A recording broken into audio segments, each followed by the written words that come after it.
start because the first presenter delayed us a bit. So, good afternoon. Thank you for coming to my talk and finding the strength after yesterday's celebration. My name is Signal. I'm from Cloudflare, and today we're going to talk about how to protect yourself from the biggest internet threats. First, a little bit about myself. I do Linux at Cloudflare. I'm passionate about operating system infrastructure, security, and performance. I do enjoy low-level programming like Linux kernel drivers, bootloaders, Raspberry Pi, and other scary low-level stuff written in C language. I'm an engineering manager, but I do write code sometimes because I interact with Linux open source community, and it takes a lot of mental effort and a team sport to actually get something there. So yeah, I also write code. But today we're going to talk about distributed attacks on the internet. And like you might know about like distributed DDoS attacks, and it's like the simplest examples you can say, but there are other distributed attacks out there, but for the purposes of this presentation, we will be mostly having DDoS attacks in mind as an example. So before we start with DDoS, let's just start with the DOS attack. What is a denial of service attack? So imagine you have an infrastructure running on the internet, you have some kind of users accessing it, and eventually like an adversary comes and starts sending junk traffic to your infrastructure. They may send a lot of junk traffic, and eventually the infrastructure becomes overwhelmed, and a user can't access your service, and they become hacked. So what is the first thing you would do here, right? Like the typical thing is you put some kind of firewall in front of the attacker, and at some point it helps, so it kind of removes the stress from your service and recovers your service, and your users are happy again. But if we zoom out to the internet scale, that sometimes doesn't work, because you have that firewall, it works well, but then the attacker starts growing capacity around the world. So like it tries to attack your infrastructure from every corner of the internet, and eventually it's still like is overwhelmed, and it's very hard to manage the firewall in a distributed manner, and your service is unavailable, and your users are unhappy. So what do you do in this case? You kind of hide your service for infrastructure from the internet, right? And put it and go buy probably hardware box, which from a vendor which promises you, oh, like you buy our hardware firewall, and like all your problems will be solved. And eventually it does. Like at some point your service works fine. But as the attacker scales the attack across the internet, even your hardware box becomes a single point of failure, it gets overwhelmed. So what do you do in this case? You go back to your vendor and gives you a bigger firewall, more expensive one, right? But like the attacker scales again, and everything repeats, right? It gets overwhelmed, and well, you use it on half. So what's the problem here is just like the attacker scales horizontally, right, and incrementally, but you scale vertically. Not only you replaced your old firewall with a more expensive and bigger one, you had to decommission your old one, so you lost that cost. So eventually your defense becomes too big and clumsy, and actually blown down by a small distributed attack. So for a distributed internet attack, the main problem is that the adversary scales the attack horizontally. But if you're using hardware security boxes, it requires you to scale vertically, right? And this is where you will always lose this arms race in the end. So you have this limit to where you can grow your defense, but the attacker almost has no limit. Their limit is the internet. So the first takeaway which you can take from this presentation is to efficiently protect from a global distributed internet attacks, you probably need to build a global distributed internet defense. And now I'm going to tell you what we did in Cloudflare. To explain that, let's talk about internet addressing. Do you know the term unicast? So here's your infrastructure, it runs on the internet, it has an IP address, 11111. And unicast works in the way when a user sends packets to this IP address, it goes to the infrastructure. Pretty much easy. You may see a variation of the same schema where you may have a load balancer, for example, and you want to scale your infrastructure horizontally, so you put it behind the load balancer. and your users access your infrastructure through the load balancer, but that still is unicast, but with load balancing, because you have a single entity on the internet running, responding to the same IP address. Compared to Anycast, who is not familiar with Anycast? Well, so with Anycast, different servers or even data centers across the world may have the same IP address. And the magic of the internet works in a way when users try to send traffic to that IP address, they are actually, the internet routes them automatically to the usually to the closest destination. So when you build a big Anycast network, you kind of like the traffic naturally is distributed all over the internet. And this goes for user traffic, and the same goes with the attack traffic. So the nice thing about Anycast that you don't need any hardware solution, and whatever traffic you receive is kind of like magically distributed across the internet. So for example, this is like Cloudflare Network Array, which like every point here is some kind of data center. In some cities we have more than one data center. So imagine all this traffic is distributed across the world. So with Anycast network, both user traffic and attack traffic are distributed all over the world automatically. And we don't use any specialized security hardware. And the advantage of that is that we have the incremental cost in adding more capacity to handle more traffic. So we can grow our network horizontally with the attacker. Attacker grows horizontally and we can grow horizontally. By the way, I didn't mention why attacker can grow horizontally, because distributed attacks are usually the result of some adversary taking over like vulnerable IoT devices across the internet. So as more they take over, the more devices. So if like the scaling for them is very cheap. So you have to put your costs down and your scaling to be equally cheap.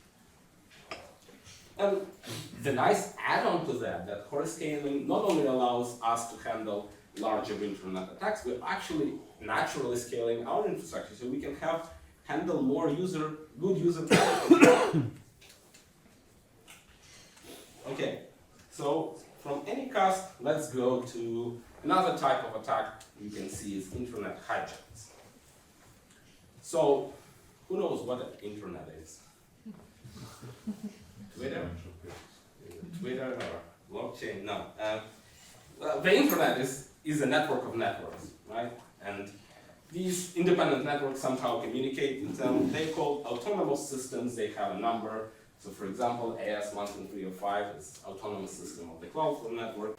And these networks like interconnect. But how does, like, for example, on that side, I think that's Amazon. If Amazon wants to send traffic to Cloudflare, how does the network know like who owns which IP addresses, right? And for this, on the internet, they use a very old protocol called BGP, Border Gateway Protocol, which basically means you kind of continuously announce, as a network, you continuously announce to the world which IP addresses you own, and other network listens to those announcements, and they know where to send your traffic. So yeah, all the networks, they do these announcements, like each network announcing its own IP addresses. The problem with that, when BGP was incorporated in the 80s, like we were like not that like security oriented, so we kind of had this gentleman agreement. You would announce what you own, and you won't announce what you don't own, which can be leveraged by the attackers. If some entity on the internet becomes rogue, they can start announcing things which they don't own. And basically, the traffic will, instead of going to the right place, will go to them. So they can start announcing Google IPs, and you will hit their infrastructure. And by the way, it not only happens because adversaries, it often even happens just because of routing misconfigurations. Like routers on the internet are reconfigured all the time. Sometimes there is a bad configuration, and you start announcing the IP addresses you don't own, and you black hole a portion of the internet. So how do we fix this problem? So these days we have a security add-on to the BGP protocol called RPKI, which basically means you can sign your announcements. And the networks that listen to your announcement, they can verify the signature and make sure this announcement is correct. So in this case, RPKI allows you to accept valid announcement and actually block malicious entities from it. If you're interested, if your network is, but unfortunately, deploying RPKI is basically upgrading the whole internet, so it takes time.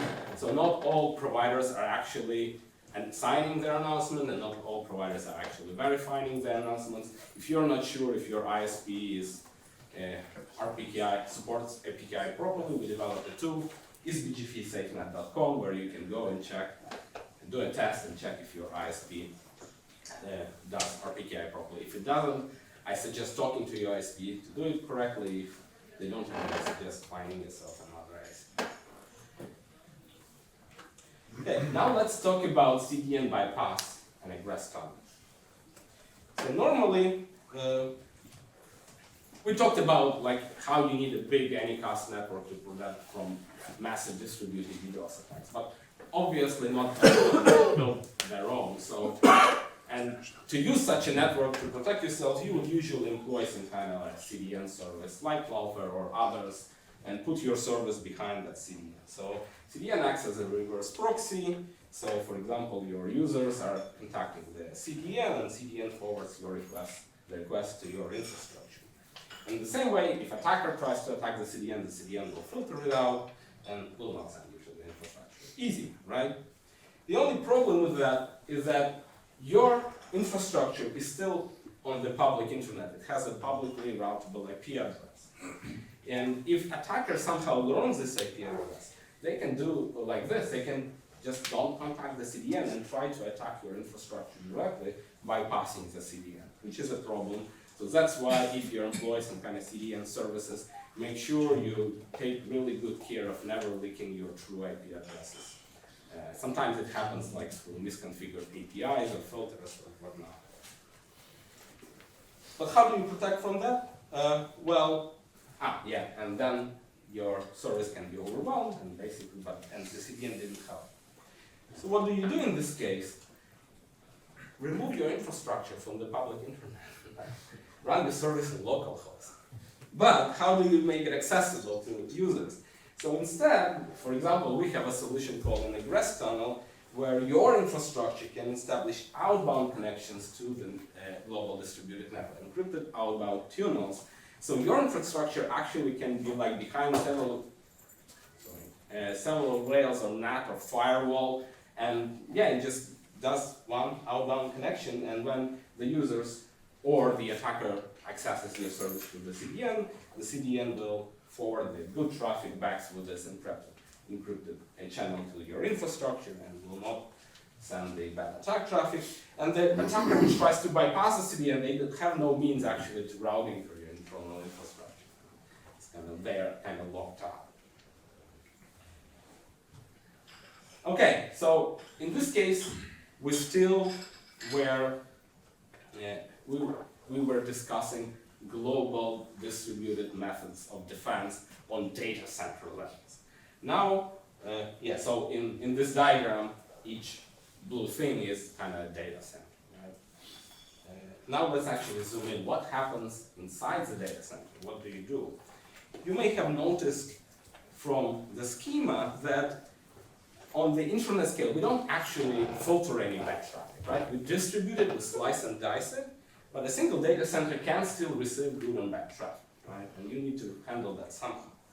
And again, how to handle in a way where you can scale it horizontally. One way is to build a load balancer thing, but we know that the load balancer, if a single data center receives too much attack traffic, it can actually, overwhelm your load balancer, or you need to buy a big, expensive load balancer, which you want to avoid.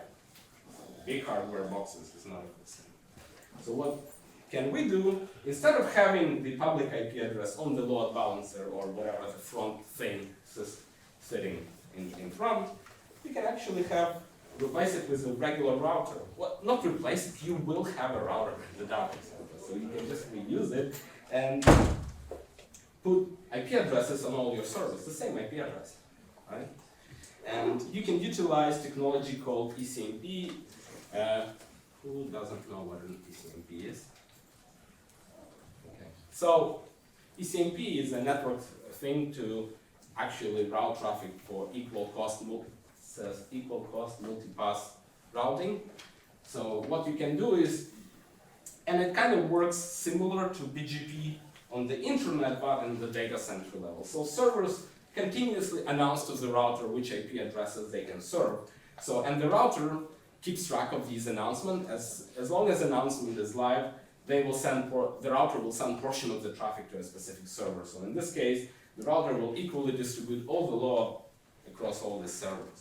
The nice thing about the schema, it's easily scalable horizontally. If we need to add more servers, we just throw in servers, they start announcing, no routing reconfiguration needed.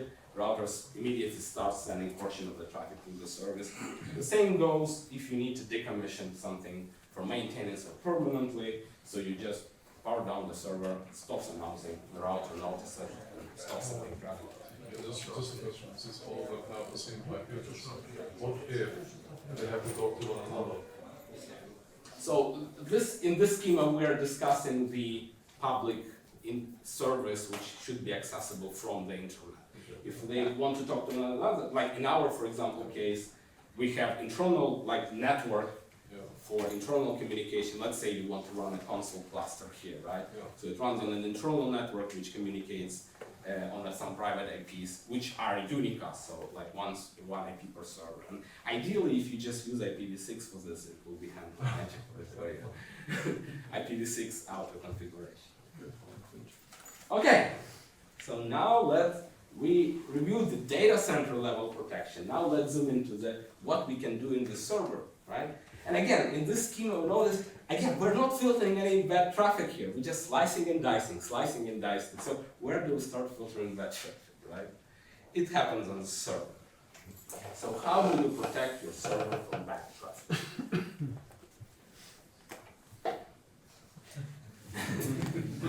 What does this command do? Oh, it just drops all incoming traffic, right? Is it a good defense, you think? Well, let's say in extreme case, you don't need to worry about your service being accessible. Can you protect this from bad traffic? Yes, no? Who thinks yes? Who thinks no? Do you have to process the topic? No. So, even if you just drop all incoming traffic, so what happens is, how does a server receive a packet? So the packet comes from the network, right? So it hits your network card, and what does a NIC do? So NIC sends an interrupt to the main CPU, right? Saying oh, I have new data, so interrupting the CPU, and your servers probably run a good operating system like Linux, and the driver on your NIC driver on the operating system receives this request. So the first thing it does is to track the packet inside the Linux kernel, you need some metadata structure. It's kind of huge, so it allocates memory SKB is called socket buffer, so it's a big structure. It's being allocated for each packet. Then the driver copies the packet data from the NIC to the main memory, right? And re-enables interrupts and does some whatever drivers need to do. Then, when it handles it to the next layer of the network stack, which is implemented in the operator, data link layer, layer 2, right? It sends the SKB, what layer 2 does.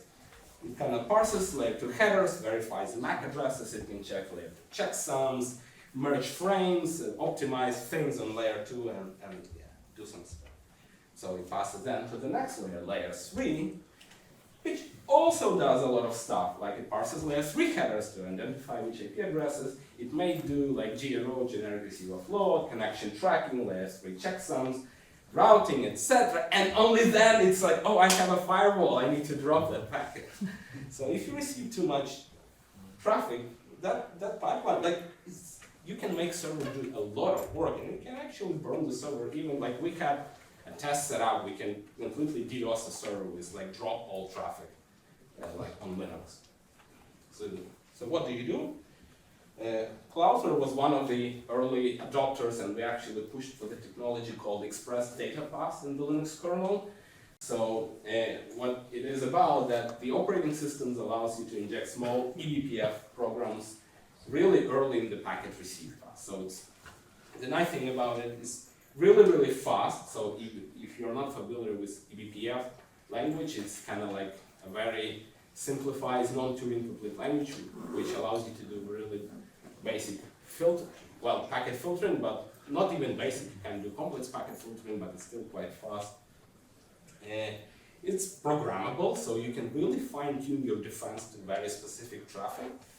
And it's safe. So eBPF is built in the Linux kernel in a way, because you're kind of reprogramming the kernel all the time, but it's safe in a way that even a bad BPF program can never crash your kernel, so your system is kind of protected. If you're interested, I'll probably share the slides afterwards. You can read about the technology. So in a nutshell, what does it do? In generally, it allows you to insert filters right in the driver after the hardware interrupt, or even if you use a supported network card, the network card can give you even a flow, so you can insert your program directly into them. And in this case, and because it's programmable, you can continuously reprogram it, and it allows you really efficiently to filter the bad traffic on the server level and letting all the good traffic out. So we leverage this technology in the Cloudflare network extensively. So in this case, what we do is like all our data centers across the world send samples of traffic to a centralized location, which does some heuristics analysis, machine learning, etc. And it continuously generates these new BPF programs to repel some of the specific attacks we get and equally distributes them back to the data center. For speed, we also adopted like a smaller instances of the server on each data center. And the nice thing about it, so if we get attacked in one location, so the local instance will try to quickly adapt to that location, generate BPF programs and block the attack. But the global loop allows us to propagate this information back through the centralized location to all our data centers. So if the same attack suddenly arrives into another data center, it will get blocked as well.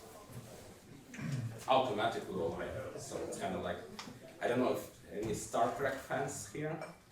So like I like to think of us as a Borg adapting to attacks. So. Okay, so this was all about protecting on the network. What can you do on the application level, right? I actually did this screenshot just yesterday, and I didn't have to go anywhere except just my spam folder. So I have an M1, which is cool. I have an M1, but like, and the nice thing is like Google makes it really easy to identify that this email is spam, but it has an attachment. It was actually malicious. I actually verified it. We also, I don't know if you speak to our people at the booth, you will hear about how we protect email. So I forwarded to our email protection that says like really phishing and bad thing. But what if I click there? Like what will happen? So like, yeah, you run the browser. Usually on your computer you run several processes. Like what the best can happen is you click on the malicious link. Well, you can you can technically infect your current browser session. If the attack is more advanced, you can also infect neighboring browsing sessions. So there is some code, the ability to steal like credentials from your higher profile services like Gmail or Microsoft, etc. The worst thing, even worse thing which can happen, you can just infect your computer completely, right? So what is the solution here? Well, probably don't run anything. You'll be fine. Turn it off, but that's not really practical. Another thing which you can do is you can put your browser in some kind of sandbox and hope that sandbox will protect you from the malicious code.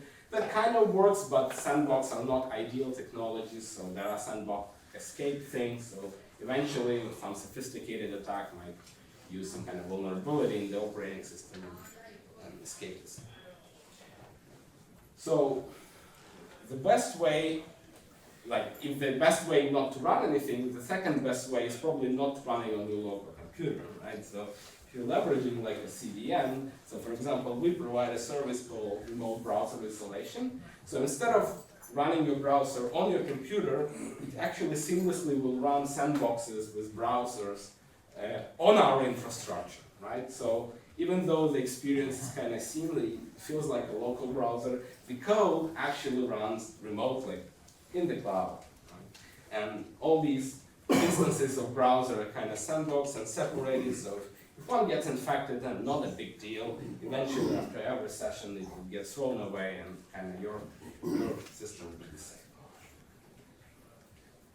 Okay, so I guess that's all I wanted to present today.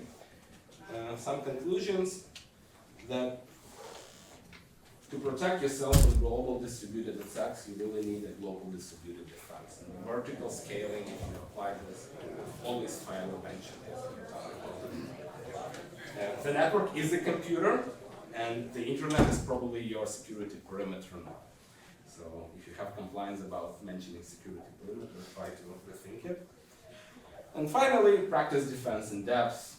You will probably definitely need security on all layers of your infrastructure, and on all layers of your software stack, and on all layers of your services that you provide internally and externally. Thank you very much, and I think because the previous presenter delayed me, and I don't want to delay the next presenter, if you have any questions, come to our booth and I'll be sitting there to answer them. Thank you.